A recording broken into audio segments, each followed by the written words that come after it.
to Beyond the Ring, a podcast that covers all things in the stock show industry from the informative to the insane. Starring Ryan Rash. Speak the truth, your truth, and mean what you say.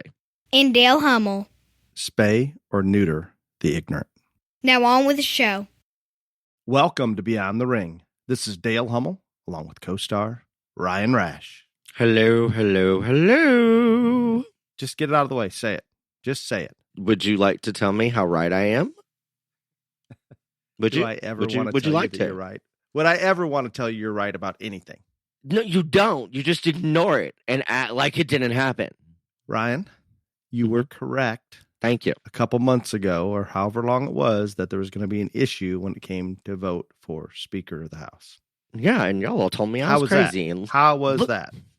And look what's happened today. It's a mess. It's an absolute mess. And the worst thing is, it looks terrible for the Republicans.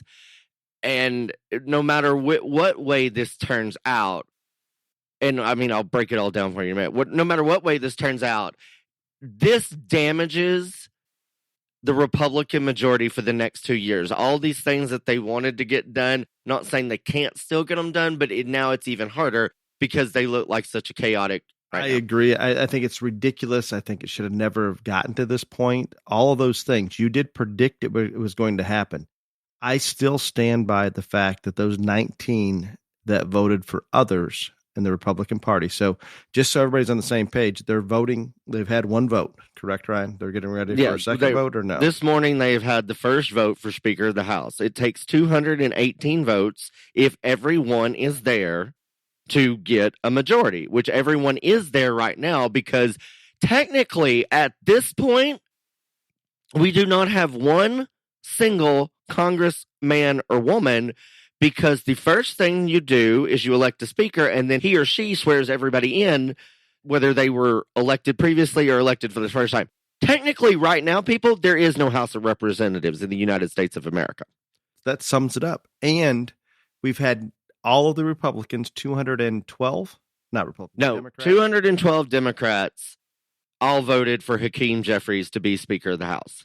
They all stuck together. They all voted. 203 Republicans voted for Kevin McCarthy to be Speaker, and 19 Republicans voted other. So right after, the day after midterm, or maybe not the day after, but the week after midterm elections, there were 5 Republican congressmen that came out because they were convinced that they were going to have the majority. And I brought this up on the podcast, and I'm not going to say who, but a couple people that are on this podcast told me I was insane, but said that they, under zero circumstances, would they ever vote for Kevin McCarthy to be Speaker. Now, at that time, I don't think they knew, because we didn't have official numbers, that it only takes 4 people to not vote for Kevin McCarthy for him not to be able to have a majority if everyone's in there. But that does not mean that Jeffries wins either, as long as they vote for somebody. Right. As long as they vote for some, but nobody gets a majority that way. So to me, the best case scenario for the Democrats is a stalemate at this point. Oh, if the Democrats just hold their shit together, they're probably going to end up. It is a very likely scenario that we will have a Democratic speaker and a Republican majority Congress. A speaker temporarily until the Republicans get their shit together and vote. I'm saying I think Hakeem Jeffries might be elected speaker. Those 19 that voted for other people didn't vote present, 19 Republicans. That is, I'm going to stick to what I told you a month or so ago, absolute political suicide if they walk out of the vote, or I don't believe they'll vote for Jeffries, but if they were to vote present, as you and I had talked about, or you explained to me, all of a sudden it's like they're not in the majority. Right. They understand the consequences. There's no way that they do not understand the consequences of their actions. And there is no way they can allow. Okay, so I'm not trying to interrupt you. Something very interesting is happening right now. Jim Jordan just went to speak, and both sides, Democrats and Republicans, have given him a standing ovation. Now, I don't know if he's throwing his hat in the ring to become speaker or what? But that's very interesting that just happened. I'm all in there. And he did get votes in the first round. I don't remember how many, but he did get votes in the first round. So what happens now is there's going to be a second vote. Of course, people are talking. There's probably deals going behind all this other stuff. But this morning, the GOP had a caucus.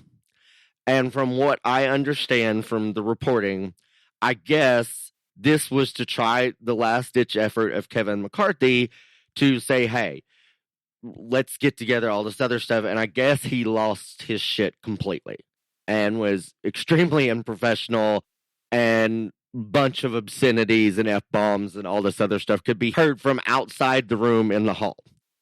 And so it went from the 5 that have always said they're not going to vote for him, no way, no how, nowhere, to 19 voted for someone else in the first round. We'll have a second round, but this goes and goes and go, and they're back up on their feet again, clapping for him. I wish I could hear what's. It sounds like those 5, and I just got a text from Clifton, and I think you're in the group, Ryan, that those 5 intend to vote for Jim Jordan on the second vote.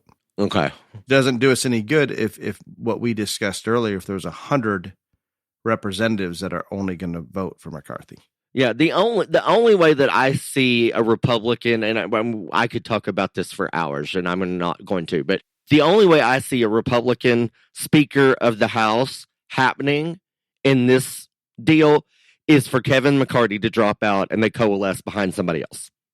And he said he'd rather die in the chambers before he does that. That was an exact quote this morning when everything went haywire in the GOP caucus, that he said he would die in the chamber before he withdrew. So my read on the information that I've seen briefly here on TV, and I've got it muted, so I don't know what Jim Jordan is saying. But when McCarthy goes crazy in the caucus and explodes, that is no question a sign of desperation. He knows he's screwed. Jim Jordan, I would love to see him Speaker of the House. I assume he's so outspoken he probably has a couple enemies. It's my guess. I would think so. But at this point, I mean, if Republicans want a speaker, their beggars can't be choosers at this deal. Like, I mean, I obviously, I do not think that McCarthy is going to get these people to come around. And whether he withdraws or whatever, I don't know. But like, this is chaos. Your insight was so good early on that you felt the fact that those 5 just there was nothing going to change their mind. And I don't believe that's going to change. So you're dead on. You're that instinctive notion or perception that you had then is holding strong. I thought they would cave for the benefit of the party.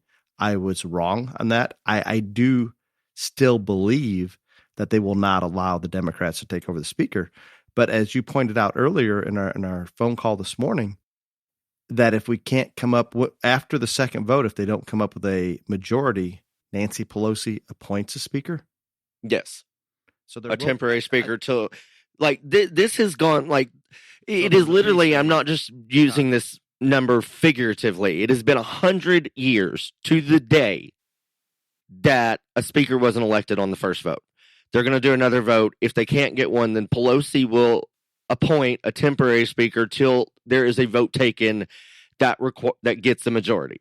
At one point, I don't remember the year, it took 137 votes to get a speaker. People are predicting this will be days, maybe weeks. It is an absolute disaster. And that's why I keep worrying about the number of people leaving, because people have plans, people have things like this. I'll just say, if this does drag out to the way it does, as I have been saying since the midterm elections, the Democrats, as crazy as they are, as dumb as their policies are, all this other stuff, those people will get pillows and blankets and cots and sleep in their office and stay there forever. Any Republican that leaves is done. There's no way they're going to get voted back in. So they would have to be on what they want to be their last term anyway. And maybe that'll happen. The worst part of all this is like the Republican national chair was on Fox a while ago. And so, and this is what I said to Dale and Clifton before we were recording. when you have a very slim majority like the Republicans do, it's a very slim majority, you have to have a strong speaker to be able to get anything done. And I think Nancy Pelosi is Satan. I'm going to be honest. But she also is notorious for knowing exactly where her votes were every single time. She never sent a bill to the floor from the time she was whip or whatever leadership behind a bill that it didn't go through, because she is the best vote counter in political history. If McCarty can't get his own people in his own party to back him from the speakership, how is he that's so weak? How is he going to be effective at getting anything passed, not only in his own caucus, but reaching out across the aisle to the Democrats to be like, your own people don't even want you here? I think it's a disaster. And I think what will happen is it's just weakened the Republicans so much already that I don't think they're going to get 1/10 of the stuff that they wanted to accomplish in terms of investigations, legislature, all this other stuff passed because of this. And the McDaniel lady, who's the RNC chair, she says, I have had probably 30 texts this morning from friends of mine that are not deeply entrenched in politics going, what is happening? Republicans have the majority in the House. Why can't we get a speaker elected? Because the average Americans will not understand this. It looks terrible for the Republicans. Terrible. Oh, there's no question. So what I don't understand, and I'm curious to better understand, if we don't have anybody formally as a representative in the House that until they're sworn in, who's in charge of conducting the voting and who? The outgoing clerk will stay the Congress's clerk. This lady, I don't even know her name, but she was up there. She will conduct all the votes till a majority is whatever. But Nancy Pelosi will probably appoint a temporary speaker. And she's allowed to do that after the second vote if there is not a consensus. Yes. And what Gates is now up here now. He's one of the 5 that said he no way, no how will ever vote for McCarty. So I don't know. So let's say, and I think this is inevitable, that Nancy's going to appoint somebody. So at least temporarily, there will be a Democrat speaker. They can start conducting business right then. Is that correct? After they have, once a majority, no, the temporary speaker can conduct no business. They have to elect a speaker. Then the next thing, by a majority, then the next thing that happens is the new Speaker of the House swears in all of the, whether they were reelected or newly elected congressmen, and then you can conduct business. So what is the purpose of the temporary speaker? That's nothing more than what the clerk's doing now then. That I cannot tell you. I don't understand that. I would have thought they could move forward, conduct business, but I'm glad they can't, because I think we're going to come to that point.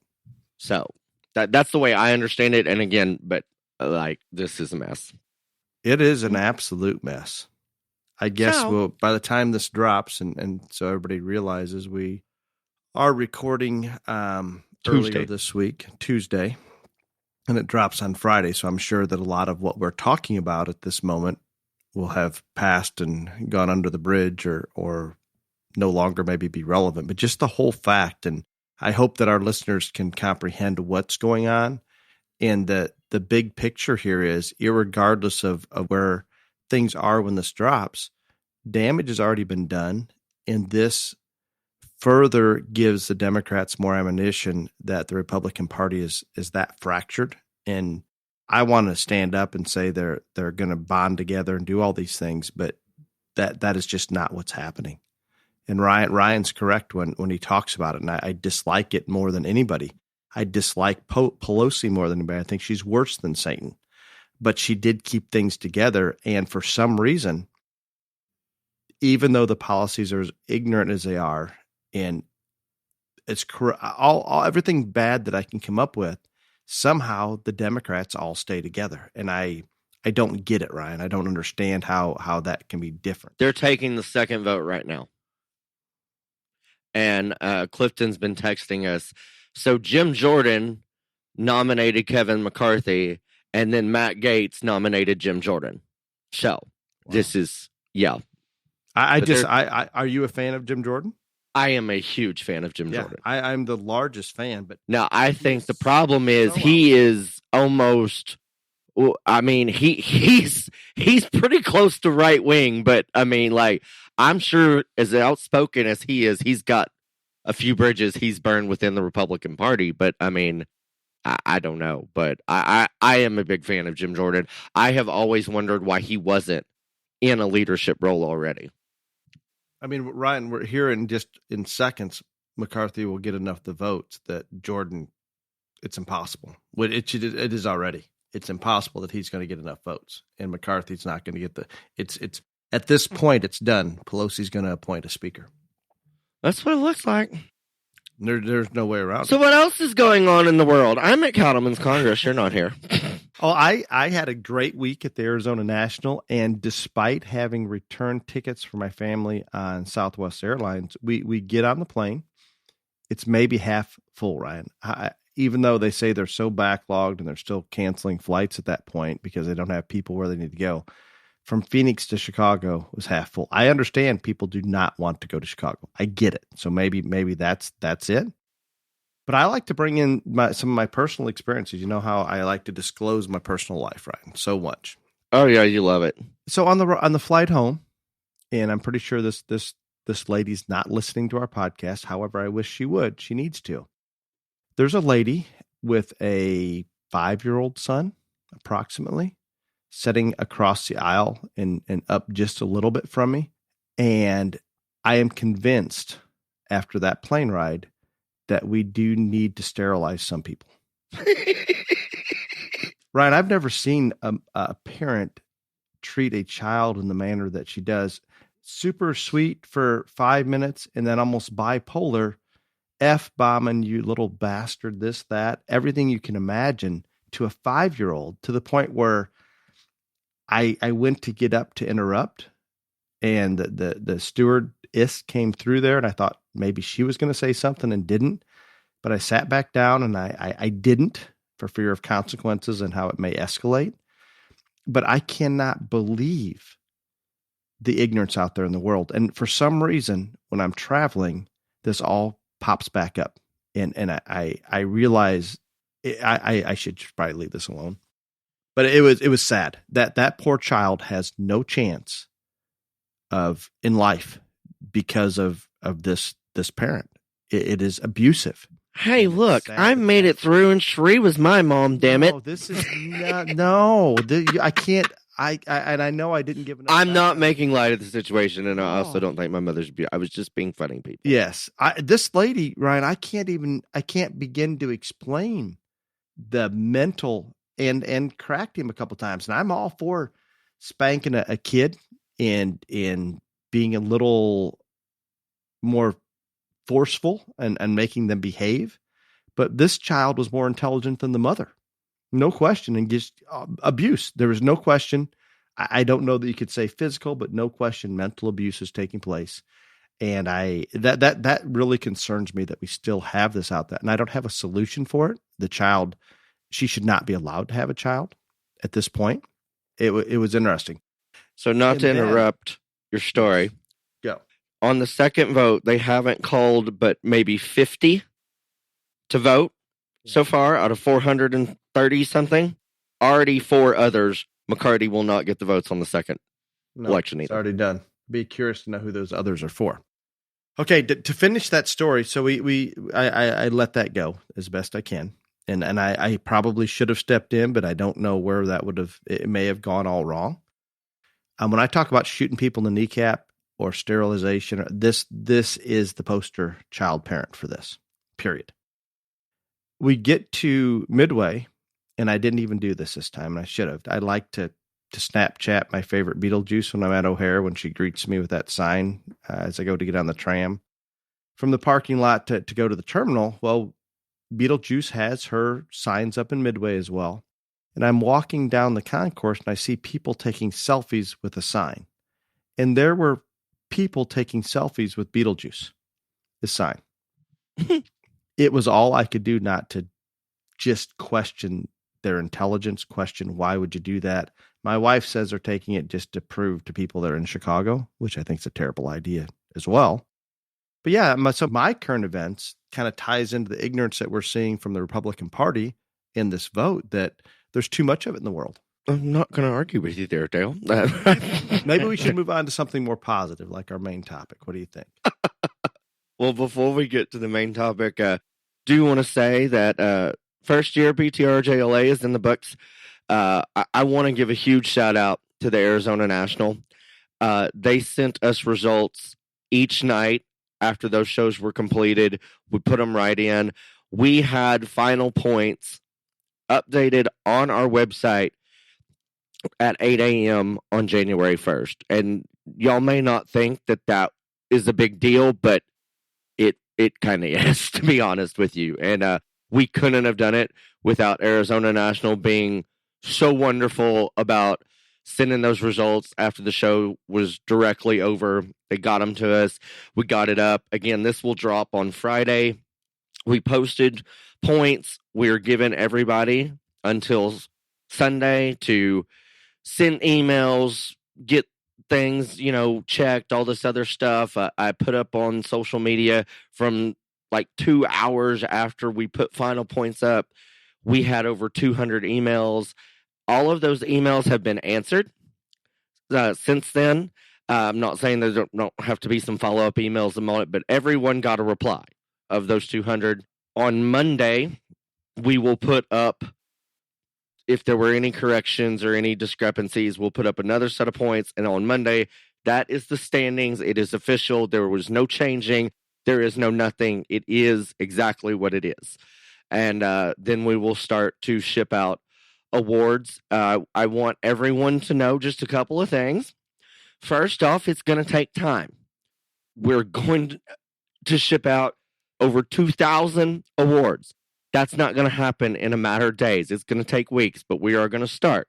And then the other thing, if you are one of the lucky 40 that were in the top 10 overall in the nation, in the hogs, in the sheep, in the goats, or in the cattle, I will be ordering your jackets on Monday because I can't place an order until the points are official because these jackets are about $200 a piece. So I can't just order a lot of them. I have to know the exact size. And so I will order those Monday. They have assured me that will take about 4 to 6 weeks because the design's up, everything's up. They've just got to have size. And then we will ship those out to you. So those 40 kids, you will be getting your jackets, but it's going to probably be a couple of months. But again, I think you want the right size. So that's the deal with BTRJLA. We've had a ton of people enter memberships for next year. We're getting sanctioned shows in every day. Again, it's the start of the year. We're at Congress. Congress is a sanctioned show. Their calendar's up for January and whatever. There's a bunch of shows sanctioning. I've had probably a dozen contact me in the last whatever they're signing up. So get your kids entered up. Again, going to be a great year. If you're interested in sponsors, we need them desperately. Please contact me. Excellent. And congratulations on getting through the mechanics of it and the points of it all and getting everything going the right direction. It's exciting to see how year 2 is going to be. I am en route to Congress, Ryan. I will be there. I leave tonight, early morning, sometime here in the next 12 hours. And I'm the most excited to take you out to dinner or lunch, whichever you prefer. Yeah. At my local Mexican restaurant, walking distance from Congress. Mm-hmm. That costs $3 to eat there.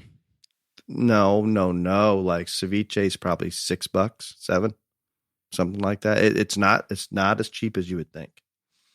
But I would like a commitment that you're willing to go. As long as I am not judging or something, I will go. I'm not saying I'll eat, but I'll go. Well, I'm excited to get to Congress, and Ryan, I would like to echo your big shout out to Arizona National and getting those results in. If they would not have done that, it just pushes everything back. So thank you, and I know Katie. No, yeah, and I mean that sincerely. Katie at Arizona National, she went above and beyond. And like I said, I also want to thank Trisha and Jaden and Doris, who actually put in the points because we were getting these results sometimes 10, 11 o'clock at night, and those ladies went straight into inputting them. And so again, I haven't said thank you to the BTRJLA staff this whole year probably, but Warren, who does the points program and makes sure everything calculates up, Trisha, Jaden, and Doris, who put in the points, and Reagan, who does our website. Again, very small but dedicated crew. I really appreciate all the work that they did this year. Also, Dale, we're not 100 votes in, and there's 7 people that have voted against Kevin McCarty. Yeah, we're going to get Nancy to appoint something. So before we jump into that, the other thing I wanted to point out, I did have a week at Arizona, and it's interesting, Ryan. I had several people that had not been there before. Some are clients, some not. Visit with me about the show just was a comfortable setting, relaxed, user-friendly, and I want to compliment Arizona for continuing that. Thank them for allowing me to sort the open cattle show. It was a relaxing week, and I can't always say that happens at all the shows, but I'm glad that things are going the right direction. I also noticed ShowFresh H2O made it in the finals for Best of the Barn's new product. Were you aware of that? I did not know that. Yes. Please show your support and go vote. While you're there, might want to vote for this podcast as well. Thank you. You should go vote. I believe we won that last year, right? We did win last year. So that's great. Maybe we'll win again this year. That would be wonderful. So don't forget to go vote. It's not difficult. You can find it anywhere. It seems like it's all over Facebook at the moment. And thank you. You can go to my Facebook. The link's up there. ShowFresh H2O for the support that you continue to give the youth livestock industry. It is appreciated. Words matter. Yeah. Ryan, your topic, and it's a good one. Please explain. And I'll be honest with you, I don't know how many of these topics we've done, but it's in the hundreds or something. I think this is probably the most important one that I've come up with, because it now more than ever, I think this is really, really valid. And words matter. And I don't care if they're written or spoken, but they matter.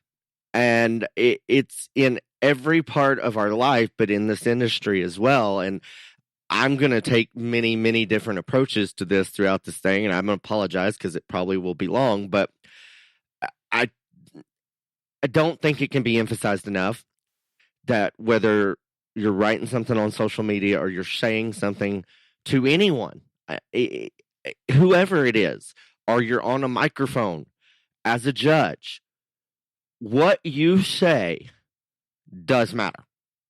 And it also affects people. And so we've talked about a lot of important stuff, but I guess in my opinion, and I probably won't, all the podcast topics that I think are important and matter, nobody likes them. So this will probably be the most disliked one of all, but it's important to me. True, but there is maybe a correlation. The ones we're excited about, we don't get the crazy numbers that we get on some of the others. And I'll just start out, and again, like I'm going to talk about several different things, but one thing that I think is very important is you parents, kids, or livestock enthusiasts, when you're at a show, and I don't care if you're ringside or you're sitting in the stands or you're at your box or at your stalls, you think that you're having a conversation with just someone, and maybe you think that conversation isn't going anywhere else or isn't being overheard by anybody. Y'all don't know this, but I have a significant hearing problem in my right ear. And I can tell you that as a judge, even though I have a significant hearing problem in my right ear, I can hear people ringside talking about kids that can't show, animals that are bad, me being a bad judge, all this other stuff. You don't realize that people are overhearing what you say. And also, I don't think people realize that while you're having a conversation with somebody, a lot of times that conversation gets repeated more than maybe you thought it would. And so again, especially if you're going to be negative about something, whether it's an animal, an exhibitor, a judge. And again, this may be just you and your family member or something. Be very, very careful what you say, because there are people listening and those words matter. Absolutely. And I think it's easy for us to not stop and realize maybe the impact, especially when that continues to get repeated. And I'm guilty of this. I'm sure Ryan is as well. We've said things assumably in confidence that doesn't stay that way, that may hurt somebody's feelings or not be positive. Let's take that path. And in hindsight, I regret doing so and need to stop and think.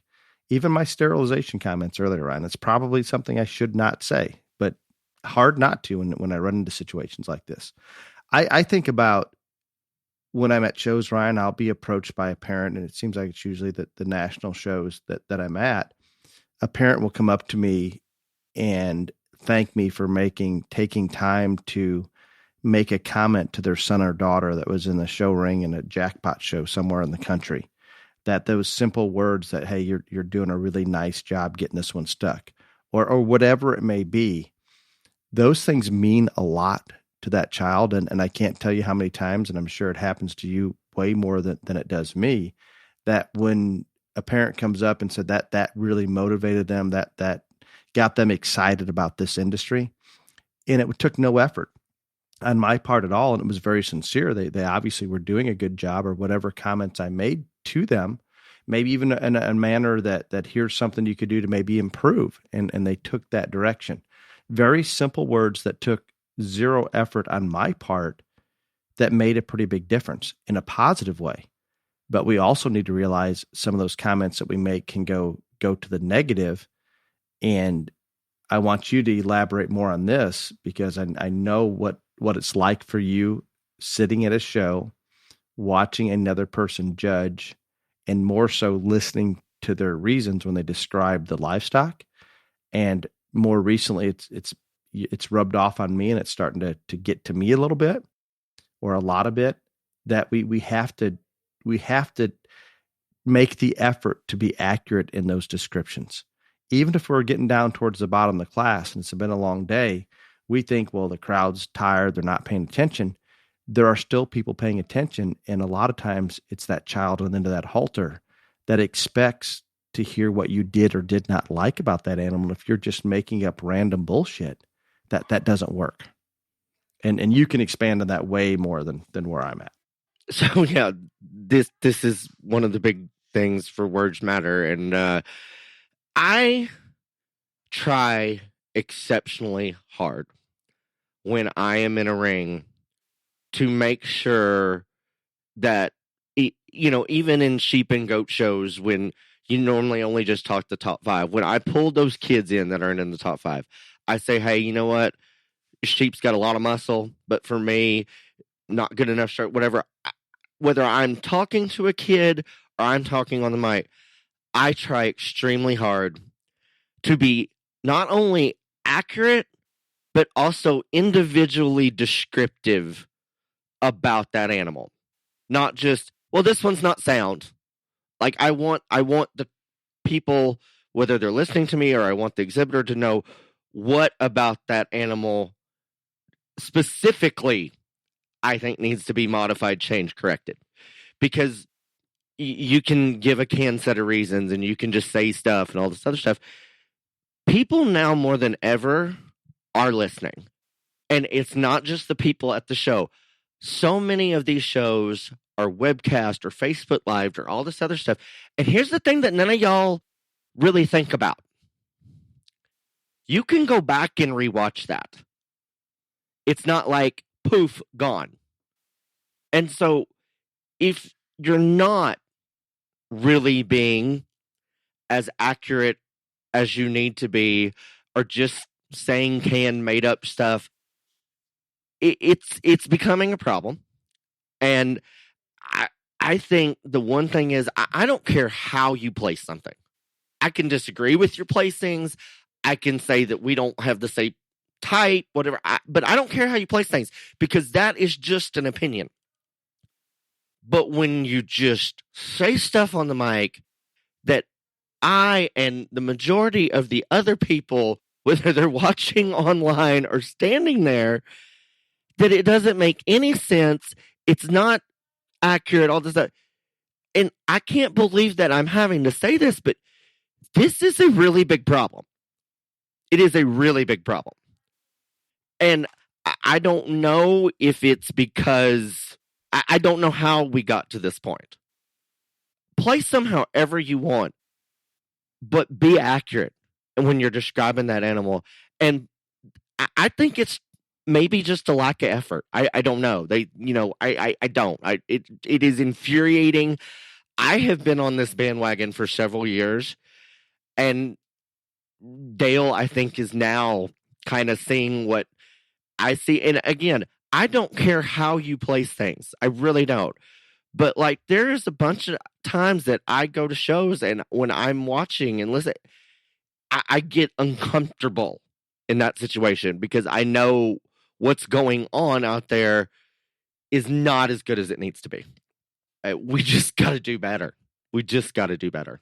And I think a lot of it, Ryan, is when I was at shows previously to just you bringing this topic up, and we talk about this on a regular basis, I would not necessarily, unless it was one of our animals, I'm not watching intently and listening and paying attention to each and everything that is being said. And maybe you get in that mindset as a judge that you don't think that it matters because we're into that 5th or 6th or 8th place animal, and they assume it just doesn't matter. We're just going to get through this class and move on to another one. But I've come to the realization that those people affiliated, whether it's the showman, the parent, the fitter, whatever it is, they would still like to hear the good and bad of that animal, maybe even more so than the person that's winning the class. And it may have a bigger impact even than the person's winning. And I don't care if the animal's first or 18th. If you're going to talk it, then talk it right. Because just like you said, I know that I am the weirdo, and that like not everybody that goes to a show listens to everything that the judge says about it. I understand that I am very weird in that deal. But whoever group and kid and or exhibitor on that animal, they're going to listen to what you say about their animal. So every animal matters. Every single one. Absolutely. In terms of what you say, describe. And I think there's a lot of those. I'm frustrated just talking about it. I can feel it. Those animals that are mid to lower in the class, a lot of those people are there to learn. And it's part of the reason they're hauling to that show is to try to figure out what to do and how to get better. And if we're making up something random that all of a sudden just confuses the entire issue, it's just not healthy for the industry. It's not the right thing to do. It's easy to do. And I understand in some of those shows that drag on for a long time, it just maybe becomes a norm more than it should. I would rather you didn't say anything about the animal than not say what's actually there. And I will get into occasionally, Ryan, I will not be, I'll throw myself under the bus. If we have 2 or 3 at the bottom that maybe are all very similar in terms of their appearance, I may group those together and give some generalizations, but hopefully those generalizations actually apply. And it's different depending on what species. It seems pretty common. I think that's okay. I'm going to be honest with you. I don't get nearly as offended when somebody says, after we get past the 6th place animal, as we go down the line, these don't have the structural integrity. They're not as heavy metal. I can handle that way better than you talking 6th through 12th and just phoning it in. I really can. I can handle the generalizations because that is the truth. Like normally when they're that far down in the line, they aren't as muscular, they aren't as sound, all those things. And I can handle that, listening to that better. I think that you might be depriving that kid if you haven't gone up to them personally and said, hey, I like this about your animal, but I needed this and this and change. That's why then you're depriving that exhibitor or that family of an individual evaluation. But I'd much rather hear that than just the random BS that comes out of some people's mouths these days. It's oof. And and I'm going to move on to just another one. You know what I notice the most, and it's after I do a showmanship, and I don't know why. It seems like more on the West Coast, partially because just about every exhibitor will come back in for showmanship. Where here in the Midwest, if we have 100 kids showing, we may end up with a dozen in showmanship. Not all species, but just in general. And then I will make a comment about what I prefer and where I'm at and how that's my individual preference. And that doesn't mean that every judge is going to be that way. But what we need to realize is sometimes they don't understand. The exhibitors showing and the families assume sometimes that every judge has like we have an absolute standard and all of us adhere to it, which we do not. And that's there's no question that we have individual differences on how we want animals presented in the show ring. So when a judge says, okay, I don't want you to do A, B, or C, or I want you to do it like this, that exhibitor will take it to heart and completely change what they're doing at the next show. And it may not be what that next judge likes. And afterwards, they'll come up to me and say, well, judge at the show last weekend told us to do this, and you were a little bit negative on it. We have to be careful. I mean, we can't not explain what we do and do not like. I guess this is more, those words do matter, but as a showman, realize that each individual judge in a showmanship situation is probably going to be a little bit different. There's 80% of it that's going to be the same, maybe 20% that becomes personal preference. So be careful. Don't automatically make complete changes in everything you're doing because of one individual, especially if you've had success under multiple judges doing what you do. Yeah, and I think that's a very valid point talking about showmanship. And I try to say this at some point during all the showmanships that I judge, that showmanship is even more personal opinion than the actual judging of animals in a show. And a lot of it has to do with the fact, there are classes in high school and college on livestock evaluation. There is no, and there have been books and there's material and all this stuff for years and years and years. That doesn't mean everybody's going to do it the same, but there is some basis.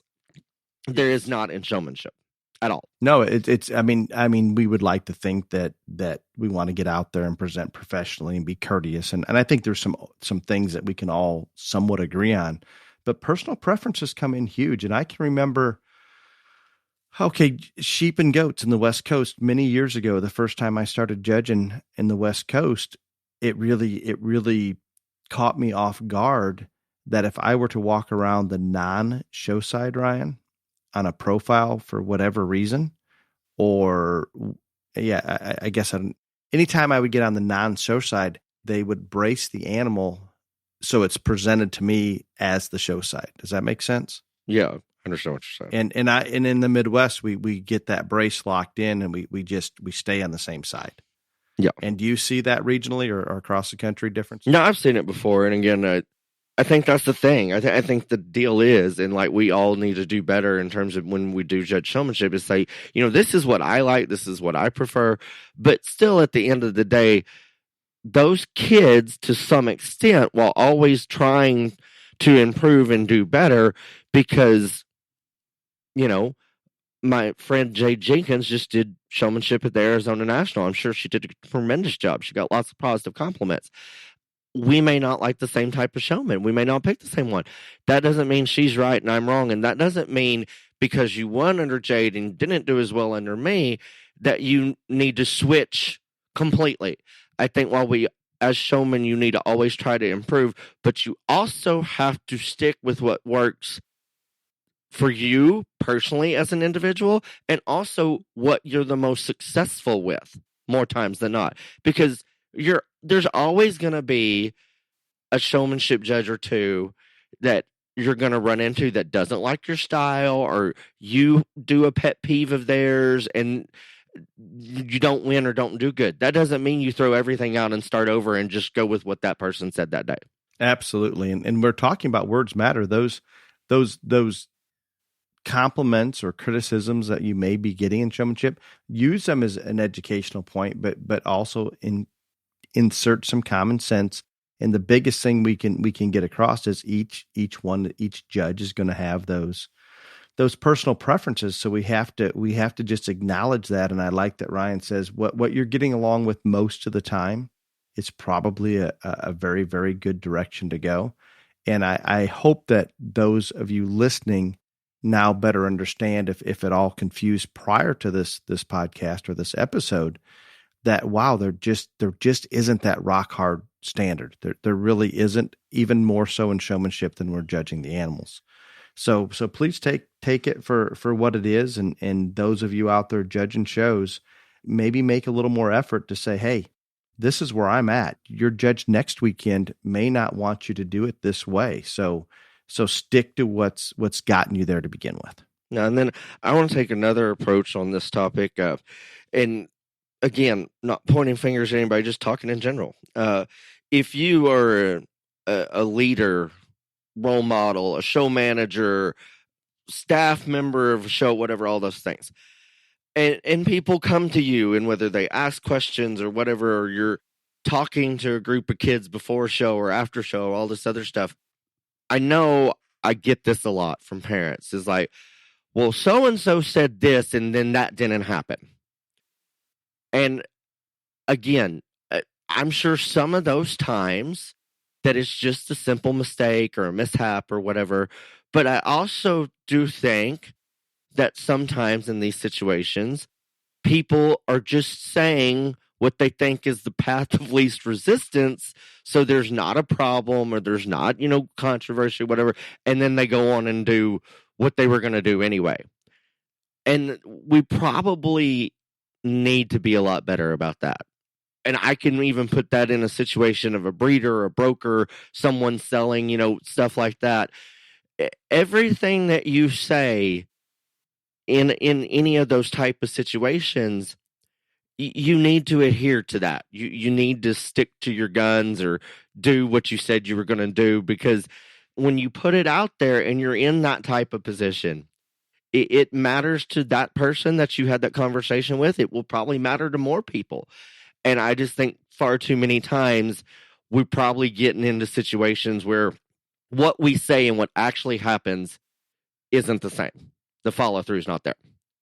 Yeah, and that is very, very accurate. And I think those that are judging, and I know we're going in circles here, but those that are judging some of these shows are in a position of assumed authority. All of your conversations that you're having, whether it's on the microphone discussing an animal, on the microphone discussing what you do and don't like about an individual showmanship, or ringside prior to the show, maybe at the backdrop, all of these places, we just need to stop, including myself, and think, let's just be careful with what we say, particularly from a negative standpoint. Yeah, and I was talking about show managers and people like that, and you bring this point up about, that. I think it's, again, something, talking about a judge's perspective, I think another thing that I didn't mention earlier that you've brought up and needs to be brought up, I hear this a lot from people, is, well, so-and-so is just so negative about the animals, and or just XYZ just rips everything apart and all this other stuff. Again, I'm not saying that I am the best reasons talker, judge, anything like that. I don't believe that, whatever, and stuff like that. I know what has been very successful for me is to start, whether first or 111th or last, start with the positives on that animal. And even if an animal is last, I have judged as many shows as anybody here lately. I can find something positive to say about every single animal, that it still be accurate. And you can do that even for the last animal. And then say, but this and this and this is wrong, so that's why they're here at the anchor of the class, etc. But if you start positive, instead of just, starting saying, well, this one in first, I don't think this one's good enough here, but start with the positives. I think that's been very well received and worked for me quite well. I do think that we have a tendency as judges, and I fight it myself. If it is a long show or whatever, you do get mentally tired. You do get drained, and I can catch myself because, again, I try very hard. Like, I need to say more positive things, whatever. I'm probably being too critical on this stuff and all this other stuff. I think that's happening, and it is an opinion, and we are supposed to give our opinion. But I think that we can, all of us, try to inject more positive things about not only the exhibitors, but also the animals that we're critiquing. Absolutely. It seems very simple, doesn't it? Oh, I don't know about simple, but and then again, and another thing about this, we've talked a lot about spoken words, and that's a big deal, and I think it's a big deal. And again, I can't tell you the number of times that someone will come up to me at a show, or maybe they see me, several shows later, a month later, and like, hey, when you were judging in, Timbuktu, so-and-so was done and said this about you. Same way with talking about kids or exhibit, all that spoken stuff, we need to be very careful and conscious about what we say, because there is somebody that is going to want to tell you the bad thing that somebody said about you. I don't know why. I've never understood that concept, especially with me, because we all know that I really don't care what anybody thinks about my ability as a sorter or anything like that. I think that's one of the attributes. I'm very confident in what I do and how I do it. And so people's approval really doesn't matter to me, but I have never understood the people that want to come up and tell you what somebody bad said about you, but they're out there and we all know they are.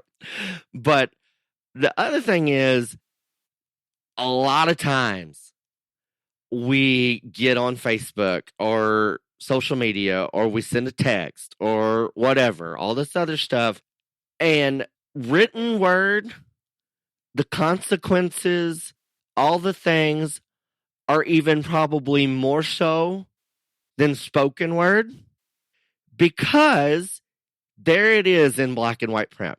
And I don't care if it's about an exhibitor, a judge, a show, whatever. I'm just going to say it, and I know I've said this on this podcast before. If it's kind of like the golden rule. If you can't say anything nice, just don't say anything at all. And because, and then I know that people get heated in the moment and they put that post up there, or they shoot off that text or whatever. And then, 5 minutes later, 10 minutes later, they'll delete it. They'll take it down, whatever.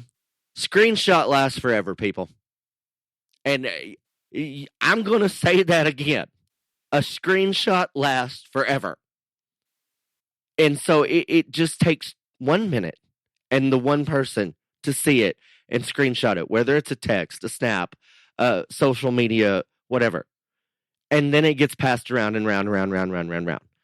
The key there, Ryan, that you brought up is it's the heat of the moment that it happens. More times than not all the time, but the majority of the time, if they take a deep breath, wait an hour, overnight, whatever, they probably wouldn't put that up, especially those that end up deleting them 5 minutes later. Just get out of the heat of the moment. That is where we get crazy. That is where we're not thinking clearly. All of those things come into play, and we do things that are stupid, and we've got to avoid that. I get caught up in the heat of the moment when I'm at a show or whatever it is. I do too. And I have developed a system, and I may have talked about this on here, I don't know. But anyway, and it's normally not about an individual or anything like that. It's about a circumstance or something that, whatever. When I get to that point and I want to put something on social media, or I'm going to send a text to somebody that I think needs to know something, I will do it. I will then run it by Callie or Dale or a couple other people and say, what do you think about this?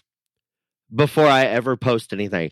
And more times than not, they say, well, if you change this and this, I think it's fine, whatever.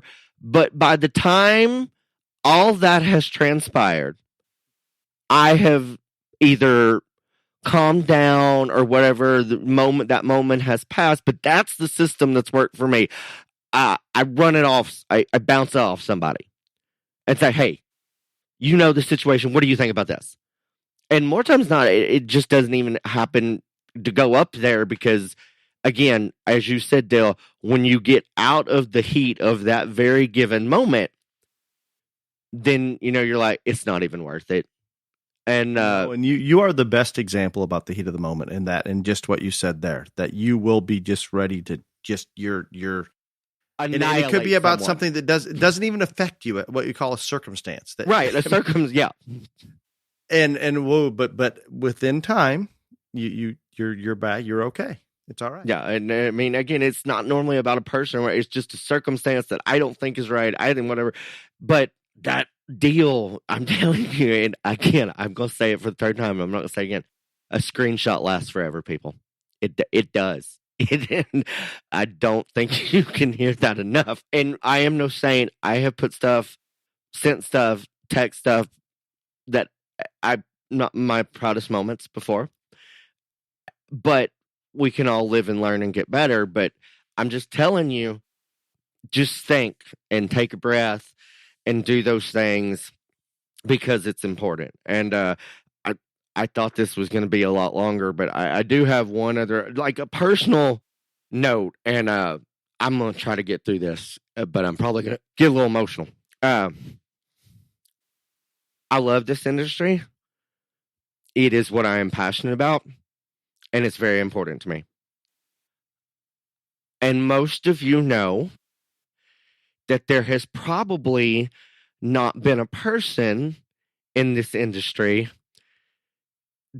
that has had more negative things said about them than I have or wrote about them. And while all that does is fuel me to be better, continue on, to keep going, prove the haters wrong, and all this other stuff, I am not normal in that way. And because of the circumstances throughout my life, even as a junior exhibitor, when I wasn't really well liked, I have developed a different way to deal with all of this. The majority person, whether it's a kid or an adult, doesn't have that. And I can't tell you the number of people that have reached out to me and said, this happened and my kid was hurt or I'm hurt and all this stuff. How do you deal with this? How do you do it? All this other stuff. And again, I'm not normal in that situation. And the easiest thing for us all to do is just be nicer and be kinder and be more understanding and lift people up instead of tear them down. Because the banners and the trophies and buckles and all those things are real cool. And I think one of the greatest things about this industry is that we're one of the few left that encourage individual success. And I think that's a big part of it. At the end of the day, though, all that really matters is what was true and truly felt and how we treated one another. And that's it. And we can all be better at that. Amen. Every one of us. No need to even add to that, Ryan. Thank you for sharing. This was a great topic, and I hope it resonates with a lot of listeners, and I believe it will. And I think we can all, each and every listener, Ryan, myself, everybody, we are saying things on a daily basis, something that we probably shouldn't. And we just need to do what we can, or writing, can be written or spoken. I think we can do better by not doing it. Are there some things that need to be said? Absolutely. And they're not always good, especially when we're trying to make change and there's issues that need to be addressed. But more so on a personal note, and especially with youth involved, that's where we've got to stop and think about it. Throw darts at Ryan and I, it's fine. They're happening every day. That's okay. But let's be smarter about the youth that fuel this industry and how it's going to impact them long term. Ryan, with all of that, are you capable of jumping into question and answer? Because I know. Oh, yeah. I'd also like to tell everybody that the second vote is still going, but the 19 that voted against McCarty in the first one the number is already 19. It may be bigger this time around. Yeah, there's still votes out there, it looks like. Yeah. So yeah, it'd be interesting to see where this is Friday when this drops. Maybe a reason to do it Beyond the Circus, right? Maybe. Question and answer time. And I'm not a huge fan of the first question. But I was running behind and I had to pull the questions up as you were speaking here just seconds ago, to be perfectly honest. Do you think they'll let me Speaker of the House? I'll run. You've got as good of a chance as McCarthy at this point. There you go. Maybe better. No, you have a better chance. If they don't know you, you have a better chance. That's a train wreck. Okay, first question. I need Dale to explain his cat business. I've been wanting to do that since this podcast started. And I'm so weirded out, intrigued. How did it start? Why do they look crazy? What is it like raising basically lions? So many questions. And Ryan, you can talk about pageants too. Mm-hmm. Well, I will start on this one, right? You can't answer it in a question. It would take too long to tell the story about the cat business. I have had the topic for Dale, goats, pussycats, and voodoo Angus on the list since this started, and he has denied me. No, I told you we can do it like now or soon, next week. I have to bare my soul about everything, just like I just did earlier. Dale gets a free pass. No, it takes me longer I'm not good about talking about those personal things. Not that that's personal, but more. I was going to say, this is a business. I'm not asking you to give us the details of your first marriage. We're talking about a business. Okay. How about maybe next week or the following week? I don't know if we have a topic for next week. We probably don't. The second question, since we were able to kind of just skip the first one, was wonderful. Jolene, this is an easy one, Ryan. Totally yours. Ryan, what was your favorite Christmas gift? I don't know that I want to know this. I think it would probably be a very close tie because I got a new fur coat. Unfortunately, it's here with me, but it's been very warm at the Congress so far. So it's not really been fur weather. I'm hoping that it gets colder so I can wear it. But I also got some green glitter snakes. My glitter snake collection St. Patrick's Day shoes. And so I don't know. It was a tie, but I would probably go with the fur. But I had a very nice Christmas. And I would say probably the fur. I think I'm going to get to wear the green glitter shoes before I get to wear the fur, though, at this point. So there you go. Third question comes from Pat. I love the first episode of Beyond the Realm.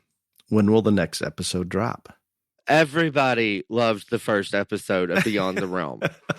Chase is going to put us out of business. Oh God! I don't know. Ryan, have you discussed with Chase when he's doing another one? I don't know. No, because he's listened to his podcast like 45 times by himself. He's going to have the most records because he keeps listening to his own. He's going to be able to figure out what to do right and wrong. But I think he made a comment, if I'm correct, in the podcast, that he'll try to do them on a regular basis, but just does not know. He is also a high school student, people. I do realize that the child has homework and, things. I did hear the possible next topic, animal abominations. What? Abominations. And I'll just leave it at that. The other thing, he has been texting with Jumping Jack. Oh. So I believe that may be the next guest. Oh my. That I don't even listen to podcasts, and I will probably listen. I'm going to listen to that one as well. I have no idea when they're gonna try to record that, but I will give him Clifton's number, and then it's out of my hands. Yeah, but no, we've got enough going on with our own podcast. Yeah, and I also want to say again, we all know how weird I am, and that's fine. Oh, the vote was exactly the same as the first one, by the way. You're great. Anyway, I do not know Pinky and the Brain. I've never heard of this stupid cartoon. All you people that keep commenting and all this other stuff, I don't know anything about it, so quit asking me. I don't know. I think you ought to go watch it. I think you would appreciate it if you did see Like, it. I think they think that I am the one that wants to take over the world. I'm like, I don't even know what y'all are talking about. Just go watch it. I think it was before both of our time. I don't know. It's a very old cartoon. I never watched cartoons as a child. I just didn't. Like, I didn't. So again, I mean, like, see, y'all all think that I care that I'm weird. I know I am screwed up. Okay, like I get it. I've accepted You're not even a good gay person. No, I am not. You don't represent that community. I am a absolute hot ass disaster of a mess, but I love myself anyway, and I have accepted it. So there we are. I mean, so yeah, I can't help y'all with all that. I didn't watch cartoons, not going to, but whatever. Well, Ryan, I appreciate the topic, the discussion, and your time again today. Until next week, be safe. Y'all come back now, you hear, and vote for me for Speaker of the House. Thank you.